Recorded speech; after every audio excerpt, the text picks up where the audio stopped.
Assalamu alaykum ekran oldidagi qadrli ko'rmanlar, naq maydondagi savodashlar. Ko'rayotganinglar Şinjan televiziya stansiyasi, Şinjan Xuyu madaniyat tarqitish cheklik shirkati, Şinjan Albidar madaniyat media cheklik shirkati hamkorlik buzurunlar sungan Şinjan İmran xalqaro savdo cheklik shirkati tajidorligidagi ular shundoq deydi programmasi. Men program riyosatchisi Umid Tursun. Rahmat. Atrofimizga qaraydigan bo'lsak, bir qism do'stlarimizning doimdagidek o'zining taqdiridan og'rinib, doimdagidek voysab yurganlarini ko'rib qolamiz. Shundaqmi? Ko'ga vaqtida bizmi ba'zi ajablanib qolamiz. Nemishqa bu bundaq doimdagidek og'rinib qoldigandi deb. Amaliyotda shu do'stlarimiz bir narsani oydinlashtirib olmagan gap. Ya'ni hammalarning taqdiri o'z qo'limizda. Undaqda o'zimizning taqdirini biz zodi go'zal qilamdik yoki bo'lmasa boshqacha qilamdik. Meningcha bu hammalarning tirishchanligida bo'lishi kerak. Şuna ortiqcha vaysash va ortiqcha og'rinishlardan jiroq turib, o'z taqdirimizning go'zal bo'lishi uchun doimdek olg'a qarab ilgarilashimiz kerak. Bugungi bu san programmamizning aziz mehmoni zodi kim? Hammaylar ekran orqali tanishib chiqaylik. Marhamat. Meditsina doktori, mudir vrach, professor, magistr aspirant yetakchisi, Cunhua Meditsina ilmiy jamiyati ko'z kasalliklar sho'bi jamiyatining a'zosi, Urumchi shaharlik emgak iqtidorini baholash komitetining mutaxassisi, Şinjan Universiteti qarmaqidagi 1-doktorxona ko'z kasalliklari bo'limining mudiri, Munavvar yosh doktor Mutallab Obulqosim bugungi programmamizning sohibi. Mutallab Obulqosimning asosli tadqiqot turi diabet bemorlarining ko'rish to'r parda ishki postiliq hujayra iqtidorining buzilish tadqiqoti. Ko'z go'hri ustiga orqa dalonchi tipidagi kristal tanch ko'chirish qatorliqlar. Professor Mutallab Obulqosimning kasbiy alohidaligi ko'zga oq tushish, glaukoma, yosh xaltisi kasalliklari, ko'z chaniq kasalliklari, ko'z go'hriga oq tushish va operatsiya qilib davolash, bolalardagi nur sundirish normal bo'lmaslik va ko'rish quvvati ojizligiga diagnoz qo'yish va davolash qatorliqlar. Mutallab Obulqosim yana o'qitish ishlarida magistr aspirantlarga dars bergandan boshqa Şinjan Tibbiy Universiteti Xalqaro Ma'arif institutidagi chet ellik o'quvchilarga ko'z kasalliklari ilmidan dars berib, o'qitish ishlariga tegishli tuhfa qo'shib kelmoqda.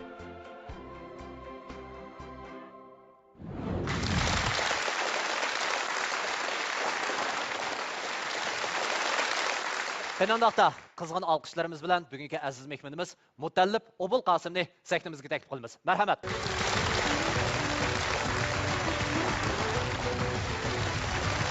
Assalomu alaykum aka. Marhamat mehmonlar. Mutallab aka programmamizga xush kelibsiz. Oldi bilan o'zingizning salomini ekran oldidagi do'stlarga bir yo'lda o'tamiz. Assalomu alaykum. Ko'rarmanlar, ustozlar, do'stlar, birodarlar, hammalarga rahmat. Yaxshi tudinglar. Rahmat Mutallabga. Mutallab ma'lum. Mushu bugungi bu programmamiz boshlanishdan avval mening so'rab oladigan bir qancha savollarim bor. Chunki bu odatda bizdami doimligidek yuz berib turdi. Bu kasbni tushunmagan odamlarga nisbatan ham bu toza kirib bu tarafdagi bilimlarni egallamagan odamlarga nisbatan doimligidek mana shunday qoymuqishlar bo'lib turdi ekan. Ya'ni biz yaqinni ko'rmaslik kasaliga giribtor bo'lib qolibdimi degan gapni doimligidek anglab turmiz. Bu hukm to'g'rimi? Bu atalg'i to'g'rimi? Endi bu bizga endi bu Hanzuchidan kelgan hukm, bu chinshi deganda endi ko'p odam yaqinni ko'ramaslik deb oldi. Amaliyotda bu jiroqni ko'ramaslik bo'ladi.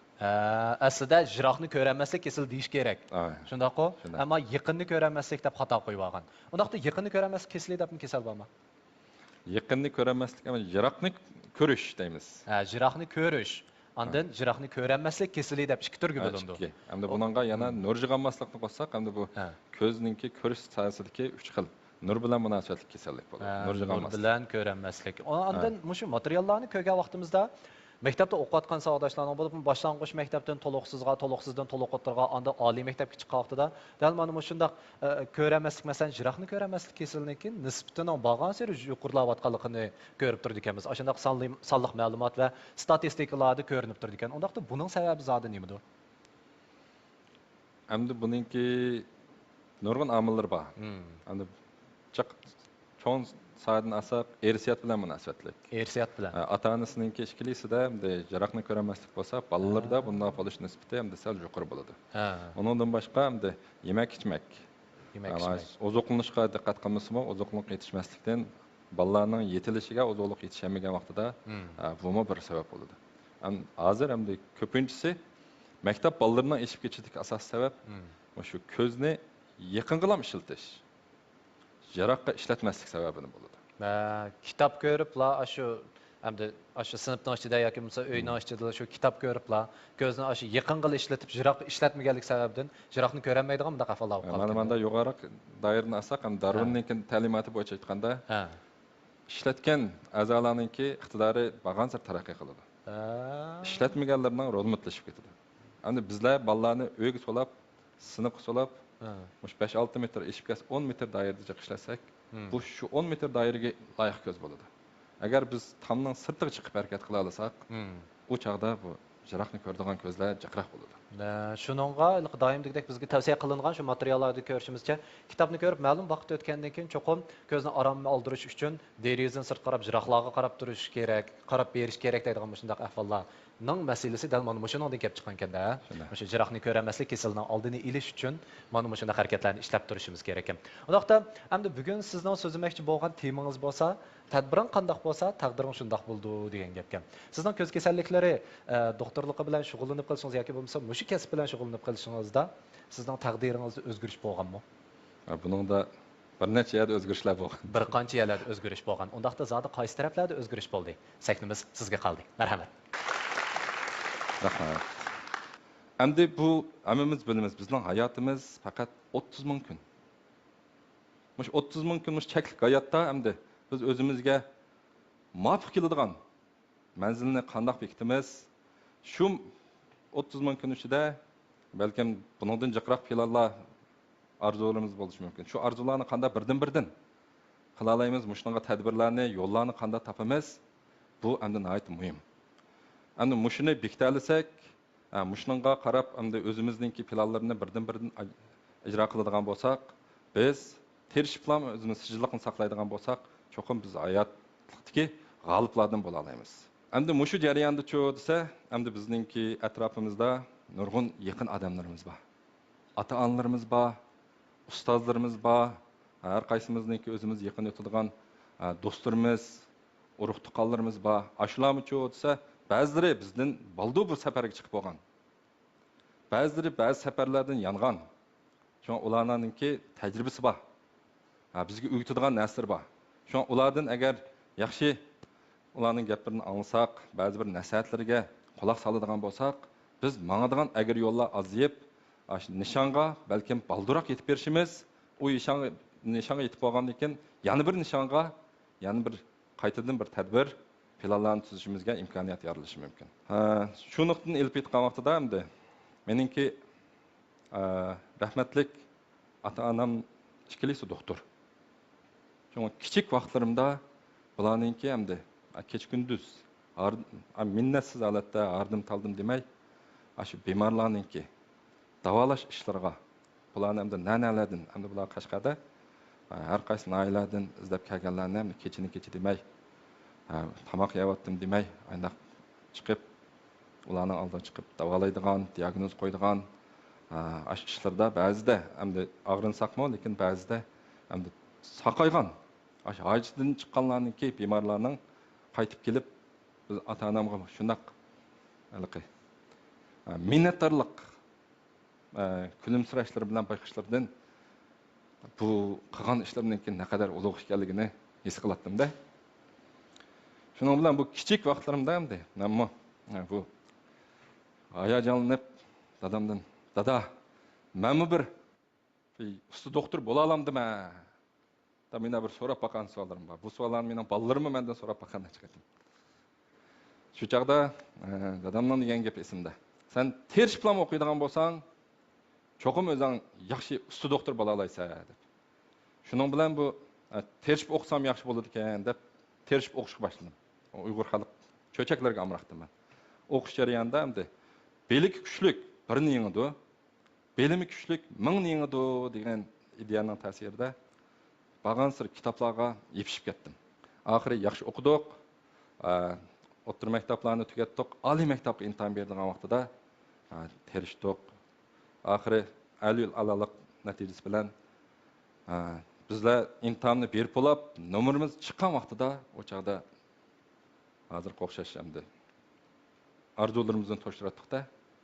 Shu chaqda arzuyimga akilib bu jadvalni shu tibbiy universitet davolashni yozdim-da. Yozgandan keyin Dadam yenimde var rahmetlik. Şu çağda ben koşup ketken. Hatta qayta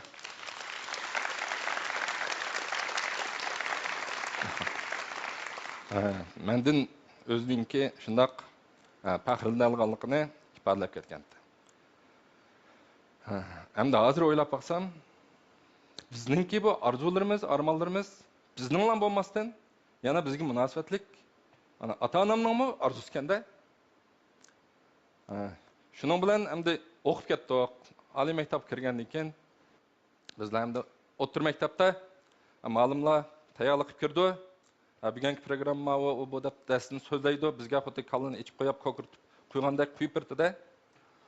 Ali mektep chiqqandan keyin bizning ustozlarimiz nima deydi desa, bizning bergan bilimlarimiz balkim universitetni bitirib chiqib 3 yildan 5 yilgacha yengillik ketadi. Şuna sizlar bu yer kelgandan keyin o'rganmasanglar bo'lmaydi. Lekin o'rganadigan eng muhim bir narsa shu o'rganish usuli. Hamda ilgirki sizlar quyib qo'yadigan bilim, u hamda hammalarga mos bilim bu. Hamda sizlar oliy maktab keldinglar, sizlar boshqalardan texmi hamda bilimlik bo'lishinglar kerak. Shunga o'rganish usulini o'rganib olmasanglar, keyin qiynalib qolasizlar. Azroq kuch sarf qilsaqmi, yo'l to'g'ri bo'lsa, xeyli ko'p unmaslik qilgan bo'lganda, oliy maktab jarayonida hamda biz men Shanxayda o'qigan, Shanxayda hamda mamlakatning har qaysi yerlaridan kelgan her oğlanlar bo'ladi ekan. Ashlar bilan hamda tanishdik, fikrlashdik.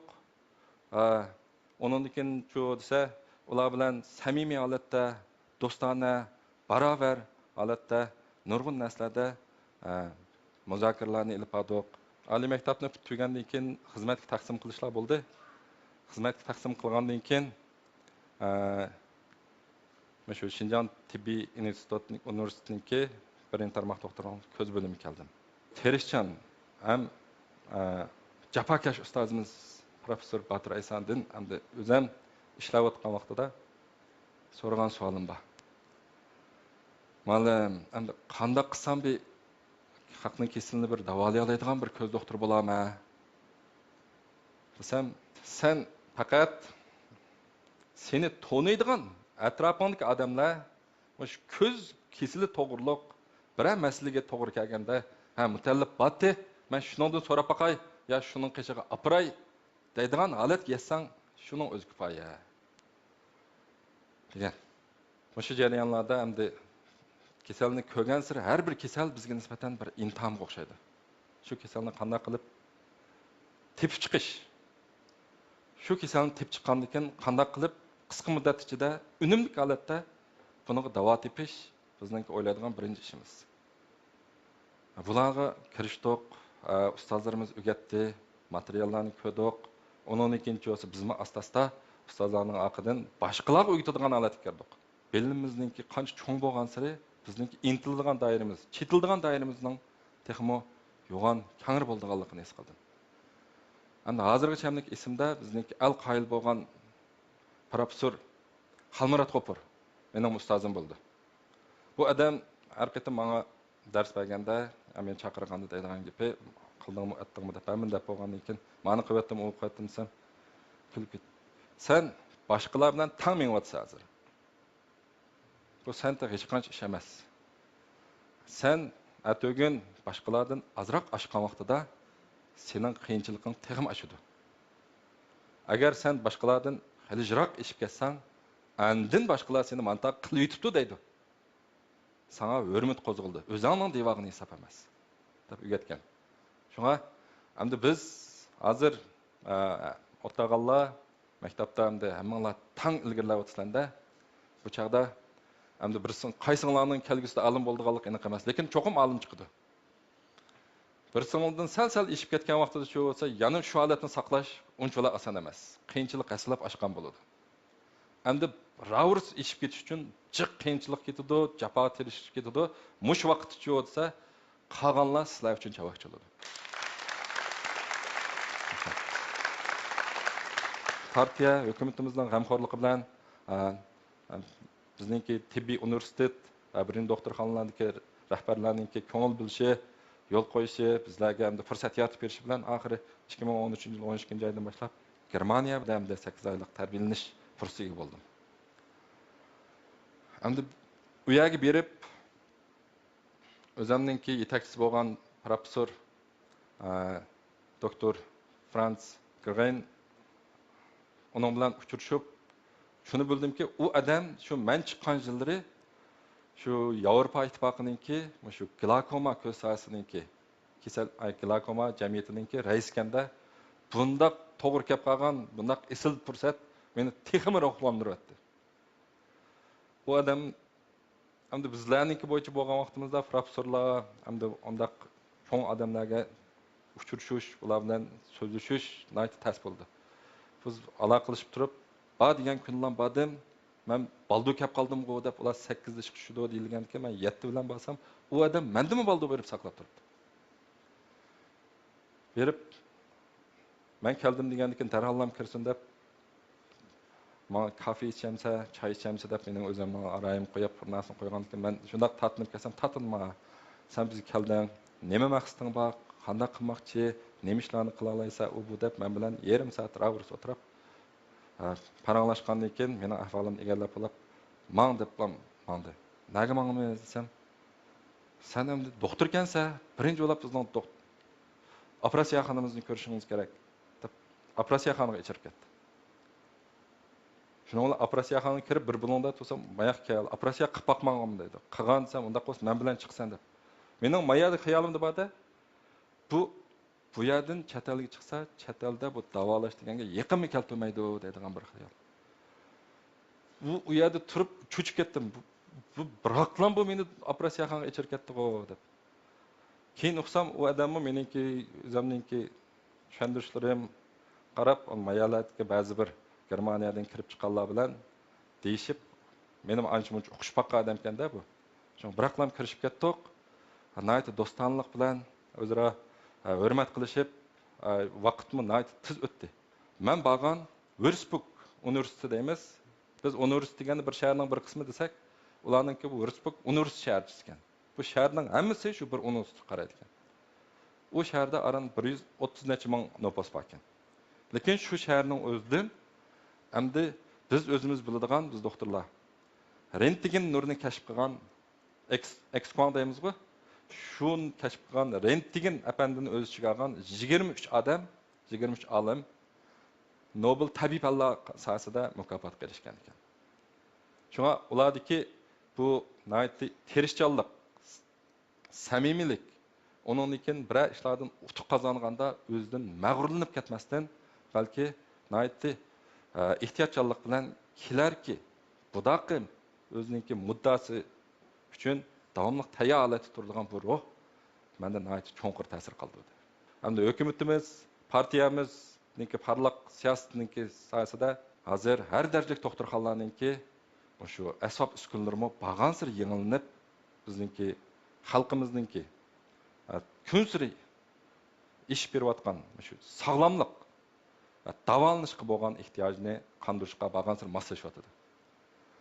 Shun bularga cho'g'atsa, texnik bularni to'liq ishlata oladigan ixtisos egalari lozim. Men yenib kelgandan keyin hamda bo'lsa hamda har qaysi asbob uskunalarniki hamda o'zim ko'rgan, qilgan ishlarniki bu yerda texnik boshlangan, boshlanmagan, biladigan, bilmaydigan ishlarga hamda kirishyapmiz. Hamda hammamiz bilamiz, haq yasab qo'ygan yo'lda menish bak o'ng'ay.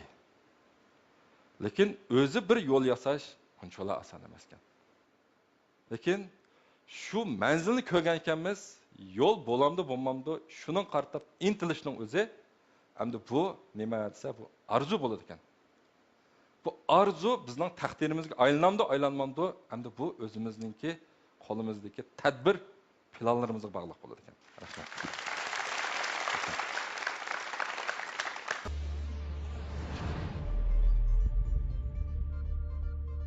Biz naq maydondagi mehmonlarimizning savolini bir ko'rib boqaylik. Birinchi savol: yonfon o'ynashning ko'zga bo'lgan ta'siri to'g'risida so'zlab bergan bo'lsangiz deydi.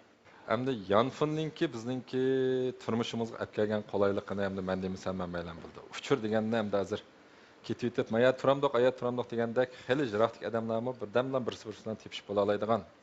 Onun uchun bu gap so'zlam emas, shu materiallarni, hujjatlarni birdamda yetkazib bera oladigan holatda nurg'un yaxshi iqtidorlar bor. Rasmlarni, xotirlarni darhol joy-joyga akila oladi.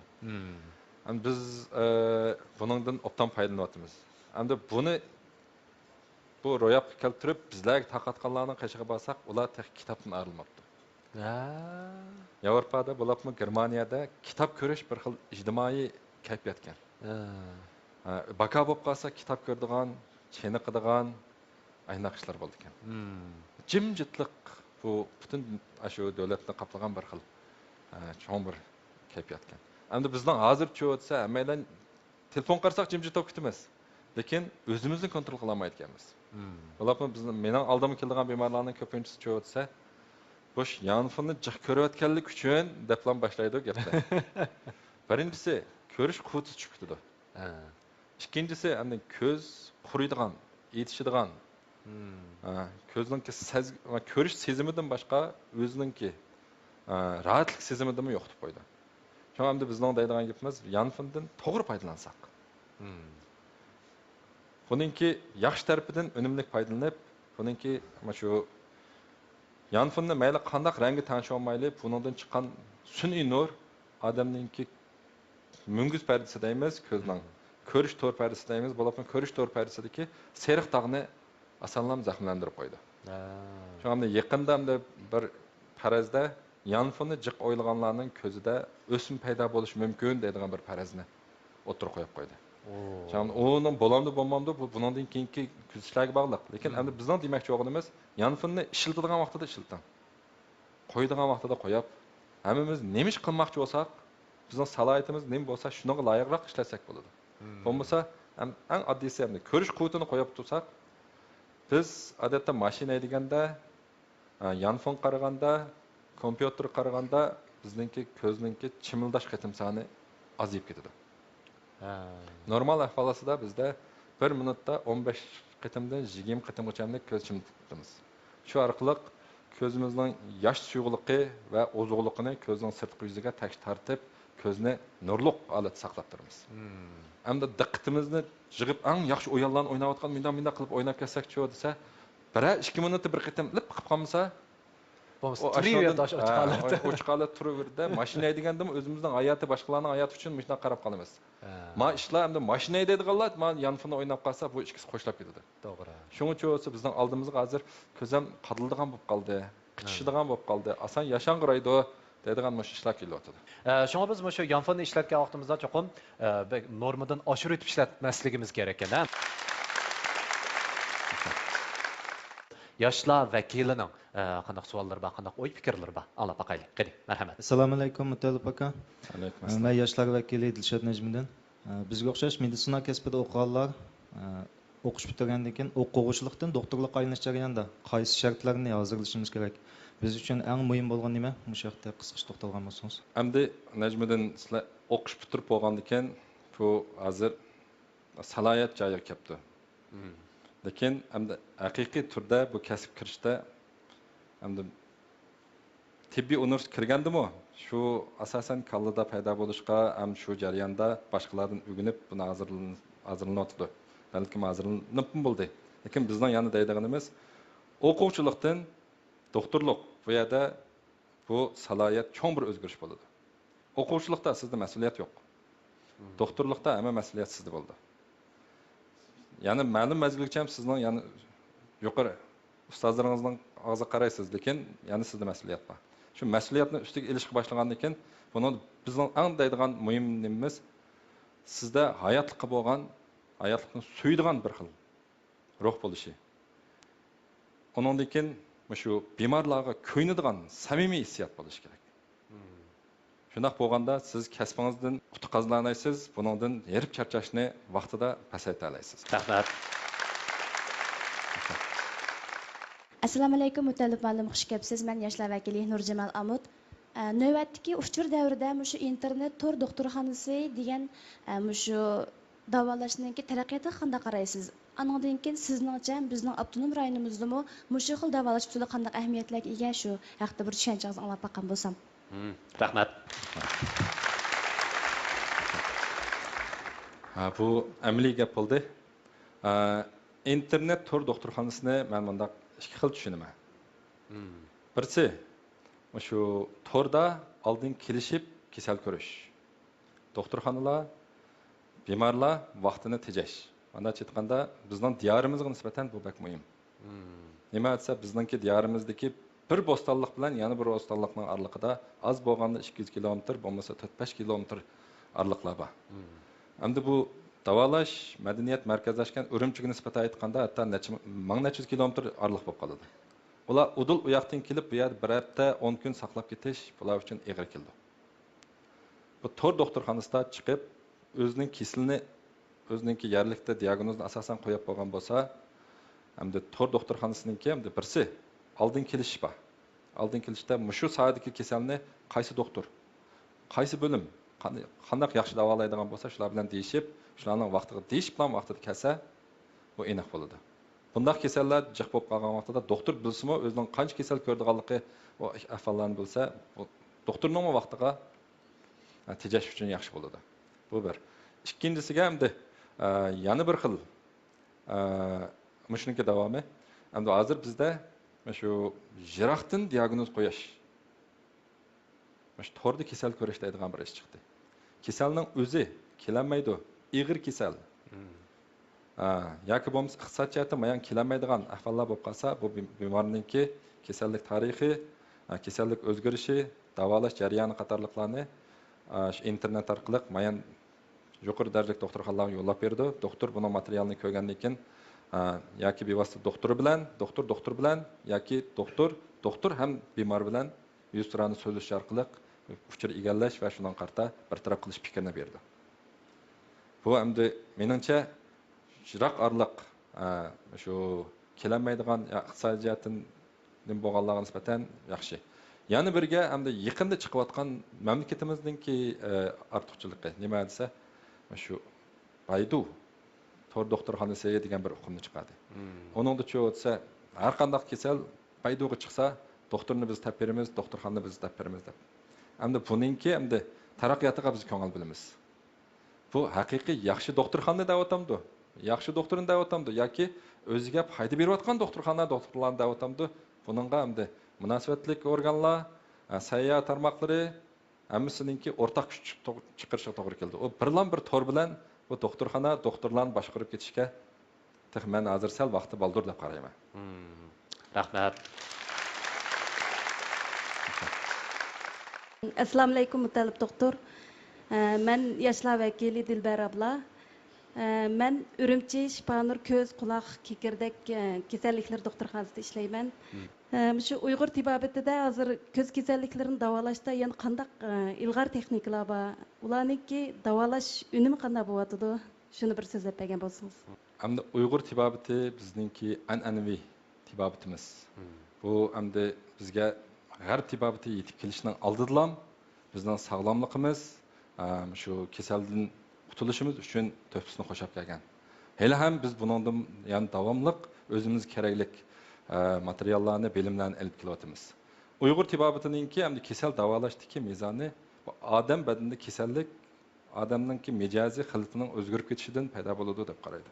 Agar biz amal qilib shu mijoz xilatni tanglab bera olsak, bu kasallik badandan chiqib ketadi deb qaraydi. Bu hamda bizningki g'arb tibobatining odam kasal bo'lgan ekan, bu kasalni biz negizdan chiqarib o'tamiz. Kasal bo'lsa, kasal bo'lgan bilan sog'lom yashashga kafolat qilamiz deydigan ikki hukmning orasida yana bir farq bor.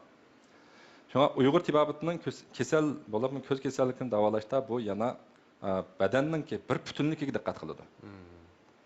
Shunga odamninki bo'lsa biz ko'zni ham emas, yana qanday ishlar bor, muhitlari, yemak-ichmaklari, turmush sharoitlariga oid uchurlarni egallagandan keyin onundan bu Uyg'ur tibobat vrachlari bunga diagnoz qo'yib davolaydi. Biz bundan hamda nima desa, bu butun badanni tanishgandan keyin ko'zlam emas, butun badanda bir xil rahat suzg'isi. Ondan keyin ko'zning ko'rishlam emas, butun ko'zning atrofidagi butun sezimlar yaxshi bo'lib ketadi deb qaraymiz. Shunga hamda biz yaqinda nima qilyapmiz desa, shu Uyg'ur tibobatining ba'zi bir retseptlarni qizib, shuningki odam badaniga ziyonsiz bo'lgan qismlarniki foydasi bo'lamdi bo'lmaydi, bu ustida tadqiq qilib. Rahmat. Mən yaşlar vəkili şundaqla Şinjan Tibbi Universiteti Qarmaqatki 1-ci doktorxana teri kasalliklari bölümünün doktori Akbar Sulayman. Hazırki dövlətimizin tibbi sahanın tərəqqiyatlığı məslaş asasən mütəllib aka siz şu doktor bilan bemorning o'rtasidagi munosabat to'g'risida o'ylaganlaringiz shuning bilan shundaqla bizda klinikalik davolash sepatiga yosh doktorlarga o'ylaganlaringiz bo'lsa o'rtoqlashib baqsangiz.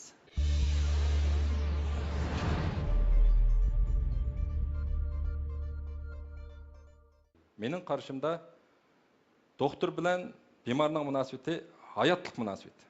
Hayotlikni qo'g'dash munosabati. Doktorning bemorni davolashi bu doktor bemorga yordam qilish, buni azobdan qutuldirish. Oliyjanoblıq bir xil fazilat. Bu jarayonda cho'z bu hayotlikni qutqizdi. Endi bemorning doktorga bo'lgan pozitsiyasi endi bu o'zi hojatman. Agar doktor yordam qilmasa, o'zi oilasida, atrofida buni hal qilamidi? Bu hojatman. Shunga bu tangdash munosabat emas. Buni birinchi o'ylash kerak. Endi bizning ko'rgan Yevropalardami ko'rib keldik, ash doktorxonanikida shuningki nimasiga ashaga yozib qo'ygan. U doktor o'tirib, mayanda kasal ko'rib, hammasiga bir narsa ya birisinikini tengayotgan, ya davolayotgan bo'lsa, oqidan piyoda kelgan, otliq kelgan, haruliq kelgan, mana kiyim-kechaklar nochi kelgan yoki juljul kelgan, hammasi shuning oldida o'chirib turdi. Bunun suratning o'zi nima desa, biz bemorlarga nisbatan uning puli bo'lamdi, bo'lmamdi, huquqi bormi, yo'qmi? Bunga o'xshash qaraymiz. Puli bor bir xil, puli yo'q bir xil qarash. Bu hamda odamgarchilikdan chiqdi. Bizning doktorlarningki mezonidan chiqib ketdi. Shunga doktor bilan bemorning munosabati tegitlikni aytgan vaqtida hayotlikni so'yish, hayotlikni asrab qilish, yordam qilish munosabati. Doktorning bemorga yordam qilish munosabati. U hojatman. Biz hojatidan chiqchi. Bu mening tushuncham. Rahmat. Assalomu alaykum mutalib doktor. Men yoshlar vakili Gulxumar Erkin. Jamiyatimiz qaraydigan bo'lsa, hozir shu o'xshash bo'lmagan yoshdagi qiz o'g'illar orasida rangli qarchiq taqaydigan, yoshirin ko'zoynak taqaydigan ahvollar bag'an sir avjayotdi. Endi sizdan so'raydigan savolim bo'lsa, shu yoshirin ko'zoynak va rangli qarchiqningki bizning salomatligimizga qanday ta'siri bor? Mushu haqda bir tushunchangiz bilan o'rtoqlashgan bo'lsak, rahmat. Rahmat. Siz o'zingizmi taqamsiz odatda? Yo'q. Men taqmayman. Taqmaysiz, ammo atrofdagi sog'doshlaringizning taqganini ko'rsiz. Shundoq ularga bir deb baqdingizmi, nima ishqa buni taqaysa deb so'rab baqdingizmi? Deb baqdim, balkim ularning menga bergan javobi bo'lsa, ko'pinchilari endi go'zallik uchun, moda qo'g'ilish uchun taqaydiganlar ko'p. Endi undan boshqa yoshirin ko'zoynakni, yana bir ko'zoynakni taqashga kunamay, shu bizga qulaylik bo'ldi-ka deb taqaydik. Ammo endi shaxsan men o'zim qo'rqiyman. Mening ko'zim ojiz, ammo men qo'rqiyman unda taqashdan. Shunga sade bir mushu xil ishninki bir sog'lomlikqa qanday ta'siri bor deb shuni bilib baxmoqchi. Bo'ldi. Rahmat. Endi go'zallik uchun taqqanlar endi ma'lum yillardan keyin elitdi buni o'qimiz. Lekin endi ma ko'zningki ko'rish quvvatini yoshirin ko'zoynak orqali ko'tiraman deb taqqanlar uchun bizningki tavsiyamiz endi iloji bor buni taqash vaqtini qisqa qilish. Buni bak ko'p taqmaslik kerak. Chunki hammamiz bilamiz bu ko'zningki sirtqi yuzidagi nervining oxirgi uchlari pek mo'l. Shunga bu yerningki azroqlam shamol bo'lamdi, azroq temperaturaning o'zgarishi bo'lamdi yoki kichikgina zarracha ko'zga chirkitib qolsa, xuddi yo'g'on bir tosh, bir dangal ko'zda bordek his qilib, buni chiqarib yetmagichamlik biz ko'zimizni ochamay yig'lab ketamiz. To'g'ri. Uy, yo'g'on bir parcha pardani ko'zga chap qo'ysa, garchi u yuzi kangri bo'lgandan keyin sal ko'zni sezimini azlatganda qilgan bilan u shu yerda bor. Asli o'ziga tava emas bir narsa ko'zning ichida bor. Shunday bo'lgandan keyin u yana g'idiqlaydi. G'idiqlasa yengil bo'lgan vaqtida uni ilib etgandan keyin ko'zda yashang'irash, qizirish, undan keyin ba'zida ajratmalar ko'pish qatorliq ishlar bo'ladi. Agar buni sijil uzun muddat taqganda bo'lsa, ko'zning sirtqi yuziningki siyliqligi, suzugligiga ta'sir etib, vositliq holatda bizning ko'zimizningki ko'rishiga ta'sir etadi. Agar joyillik bilan uzun taqab ilib etmaydigan bo'lsa, bu parda bilan ko'zning orasida mikroblar yig'ilib qoladigan bo'lsa, ko'zda ilib sog'andagi biroq etimliq shu tegishish, qirib etishlar bilan lam yolg'inish o'tib ketib qolsa, bizning oldimizga kelgan ham davomli bo'lmaydi-ku. Ko'z teshilib ketadigan, ko'zni o'yitadigan ishlar chiqib qoladi. Vay. Undaq ishlarni ham biz eng yaxshisi o'zining ehtiyojiga qarab qisqa muddat shu go'zallikni namoyon qilib bo'lgandan keyin bo'lsa o'zining holatiga qaytishini tavsiya qilaman. Xo'sh, undaq degan bir aylanlikni olaylik. Marhamat. Assalomu alaykum mutallib doktor. Men yoshlar vakili Asqar G'ulom. Hammamizga ayon doktorlik xizmati intayin jafoliq ham sharaflik, mas'uliyati besimi intayin ig'ir bir xizmat. Endi siz kunlik turmushingizda xizmatning besim oldida o'zingizning kayfiyatini qanday tanishaysiz bu haqda qisqa so'zlab bergan bo'lsangiz. Bizningki xizmatimiz rost jafoliq. Xizmat besimidan qanday yangillash, qutulish hammalarning ko'ngil bo'layotgan masala. Endi hozirgi nisbatan aytganda bizlar mana Tazı xizmatninki eng aldirash, eng jafoliq tayanch qismlarga aylandik. Bas davomli ayirib charchash bo'ldi menda. Bo'lgan bilan mening birinchi o'ylaydiganim, men bugun charchab ketdim. Lekin shuning badaliga 5 kasal, 6 kasal, hatto 8 kasal mana bu muhtojlikdan qutuldigan bo'ldi. Ular endi atganlikka bugunkidan yo'g'roq ko'rdi. Hatta ko'zning sezimi bugunkidan yaxshi bo'ldi. Ajab yaxshi deb shuning bilan o'zim bir ruhlandim. Ondan keyin uyga kelsam, ayolim, bolalarim, voy qandoq deb eshikdan kirib o'qcham, assalomu alaykum deb oldimga chiqib qo'llarimdagi narsalarni ilib yangilatdi. Shundan bilan kashf tamoq vaqtida hammamiz o'zaro bir-birimizga gaplarni qilishib, bu qilib, oyadagi jiddiy kayfiyat uyda cho'y desa, suslashiblam normal holatga kelib qolamiz. Bo'lsa ham mening demoqchi bo'lganim, agar siz o'zingizningki xizmati ko'nglingizdek bo'lsa, xizmatingizdan utuq qozonayotgan bo'lsangiz, ailangizmi inoq, ejil oila bo'lgan bo'lsa, buningda bu ziddiyat o'zligini oldi. Agar undaq bo'lmasa, shuningga ancha-muncha kursar qilsak, shuning tijoratini qilsak, oilani inoq qilsak, xizmatimizni o'zimizningki yaxshi ko'radigan yo'lni kerak bir yo'llasak, o chaqda menimcha bu ishlarni yaxshi bo'ldi. Uningdan boshqa ham yana bir tavsiya qilganimiz, o'zimizningki xizmatini bak yaxshi ko'rib ketamaganlar, bak charchab ketganlar, xizmatning boshqaroq mazmundagi bir qiziqishni yetildirilishi kerak. Andaq bo'lganda xizmatdagi besim qiziqish orqali burilib ketib qolsa, odamda yana bir xil yangilik chiqadi. Undaqda ma'lum sizlarmi shu xizmatdan sirt o'zingizning qiziqishlaringiz bormi? Albatta bor. Masalan, men shaxmat o'ynashga, kart o'ynashga, bolalarim bilan fikrlashga, ashlarningki qiziqishlariga o'rtoqlashishga erisman. Assalomu alaykum ustoz. Men yoshlar vakili Xurshida Qodir bo'laman. Ota-onalarning o'yida tabiiy oldilam, mushu kasbda utuq qozongan ustozlar, ya'ni mushu oilada, ya'ni vaqt boshqarishda qanday ilib berayotgandu, mush farzandlarni tarbiyalashda, farzand tarbiyasiga oid qanday usullarni qo'llanayotgandu degandek savollar tabiiy oldilam tug'iladi albatta. Siz mushu oilada o'maq bolalaringiz bilan qanday tushunish hosil qilasiz? Ikkinchi turligi, sizningcha ota bola o'rtoqlashishda qaysi masalani eng muhim masala deb o'ylaysiz? Endi bu ota-ona bilan bolalar o'rtasida endi bir davr farqi bo'ldi. Bizning cho'ng bo'lib yetilgan davrimiz shu chaqdagi bilim qurilmasi, jamiyatningki shu chaqdagi kayfiyat bilan bolalarimiz yetilayotgan bu sharoitdagi bu kayfiyatlar hammasi o'xshamaydi. Shunga ba'zida biz bularga o'zimizning kechirmishlarini dapasak bo'ldi. Lekin ularni o'zimizning yo'lida mengishga zo'rlasak, bu tarixiy qarashda bo'lmagan bo'lib qolamiz. Şu anda meningki bolalarim bilan bo'lgan tushuncham orasidagi munosabatni bir taraf qilishdagi tushunishni oshirishdagi asosiy usulim bular bilan endi iloji bor paranglashish.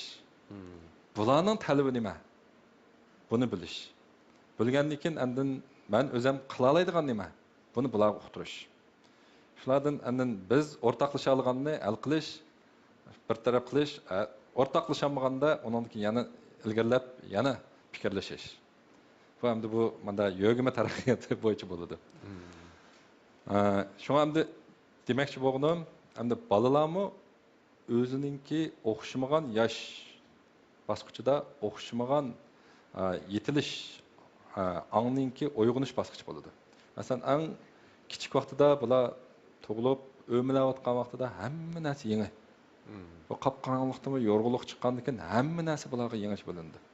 Asta-asta mengishni bilgandan keyin tuta oladigan narsa yangi bo'lindi. Hamma narsani ul tassam deydi. Gap so'zlarni bilishga boshlagan vaqtida o'xshamagan odamlarning talaffuzi, o'xshamagan odamlarning gap qilgandagi chiroy ifodalari bularga yangilik bo'lindi. asta bu o'zi inkos qaytara olgan vaqtida, masalan bu yasliga kirgan, maktab kirish orliqida bo'lsa, bu vaqtda ma'lumlarga, bo'libmi ota-onasiga baqayl bo'lib ketdi. Nima desa shuni qildi. Nima desa, bularga keraklik bo'lgan bilimni biz bilib bo'lsak ham shular biz beramiz. Masalan kelib "Manima" deb bizdan so'rasa, bu qog'oz bo'lami desak, bu "Manima" desa, bu rasm desak, shuni hammani biladigan deb bizga bir xil hurmat tuyg'usi bo'ladi-da. Bu endi maktablarga kirib o'qishga boshlagandan keyin ba'zi savollarni so'ragan vaqtida, "Bola ma'lumotni so'ra, ya planni ko'rib ola" desak, "Buning bilmaydigan yeri bor ekan" deb bizdan asta jiroqlashib boshlaydi. Shu vaqtni biz o'pdan tutishimiz kerak. Manima desa, biz biladiganimizni deb bilamasak, makala bilaman. Mayad bir kitobni o'qib baqayli, yoki bo'lmasa makala to'g'rini ishib ko'rib baqayli. Nima debdi? deb bilib olsak bo'ldi.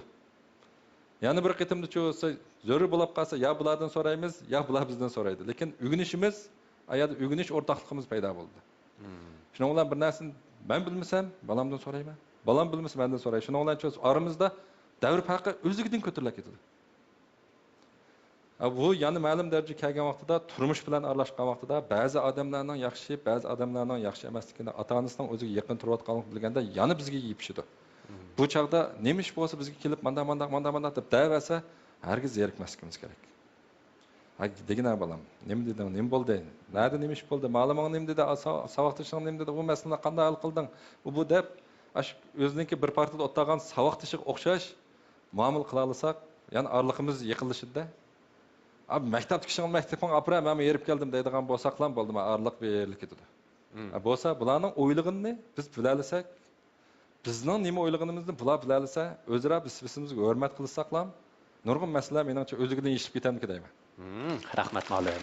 Mana bugungi nutqdan shunaqla bizniki shunaq maydonda o'ltirgan yoshlar vakili bo'lsin yoki bo'lmasa atrofimizga mehmonlarimizdan so'ragan savollarga sizning javob berishingizdan bu yoqning intayin mehribon, doimgidek minnatdorlik hissiyotini bildirib turadigan intayin xaltis bir odam ekanligini his qilib oldik. Shundaqla hammalar shunchalik darajada so'yinib ketib bormiz. Amaliyotda biz turmushimizdan nurg'unlagan burilish nuqtalariga uchrab turmiz. Mana shu burilish nuqtalariga kelgan vaqtimizda balkim mushu yerdagi ma'lum bir burilish nuqtasi bizning taqdirimizni o'zgartirib o'tishi mumkin. Undaqda mushu yerdagi taqdirimizning o'zgarishida biz zoda qanday tadbirlarni qo'llandik. Mana bu eng muhim. Shunga tadbiring qanday bo'lsa, taqdiring shundoq bo'ldi degan tema mana bugun naq maydonda yoritilib berdi. Albatta, dal mana shu munosabat bilan biz yana bir qitim ustozimizga rahmat aytamiz. Rahmat sizga ustoz. Rahmat, xursand. Rahmat. Ekhaldagi qadrli ko'rmanlar, ular shundoq deydi programmasining bu soni mana bu yerda oxirlashdi. Keyingi sonni ko'rishgacha omon bo'linglar. Xayr xo'sh.